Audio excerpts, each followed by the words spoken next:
क्या तुम्हें पता है हमारा आयरन मैन असल में कैसे डॉक्टर डूम बन सकता है?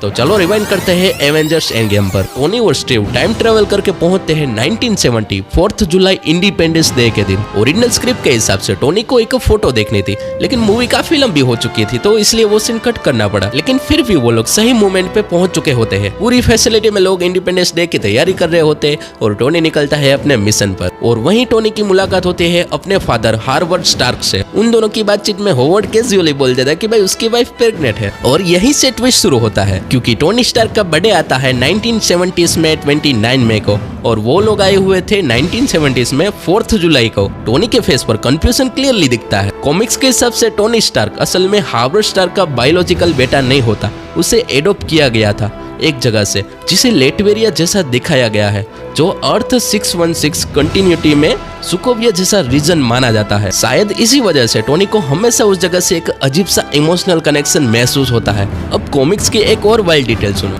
हार्वर्ड स्टार्क एक और बच्चे को एडॉप्ट करता है जिसका नाम होता है विक्टर वॉन डूम, और सीक्रेटली उसके जेनेटिक्स में चेंजेस करता है ताकि वो भी एक जीनियस बन सके। तो टेक्निकली देखा जाए तो Tony Stark Victor Von Doom का एक वेरिएंट हो सकता है। अब कहानी पूरी तरह से बदल जाती है जब लोकी टेजरेक लेकर भाग जाता है। इसके बाद लोकी के एक्शन टाइम के बाहर चलने लगते हैं। ही वो रिमेंस जो मल्टीवर्स के थ्रेट्स को कंट्रोल कर रहा था अब वो नहीं रहा, और इसी वजह से जो टाइमलाइन पहले इरेज हो चुकी थी यानी डॉक्टर डूम वाली टाइमलाइन वो दोबारा एग्जिस्ट कर सकती है भाई। अब सुनो असल मैडनेस। जब टोनी इन्फिनिटी स्टोन का स्नैप करता है उस एक सेकंड में वो लगभग सब कुछ जानने वाली पावर तक पहुंच जाता है। वो कॉस्मिक एनर्जी इतनी ज्यादा पावरफुल होती है कि उसका इफेक्ट विक्टर वॉन डूम तक पहुंच जाता है और डूम टोनी के स्नैप को महसूस करता है। और जब टोनी मर जाता है तो डूम को एक और मौका मिल जाता है। ड्रीम वॉकिंग के थ्रू डूम टोनी के जलते हुए डैमेज हो चुके बॉडी में एंटर कर जाता है, और शायद ना इसी वजह से एमसीयू का डॉक्टर डूम मास्क पहने हुए दिखाया जाता है क्योंकि उसके फेस पर वही डैमेज होता है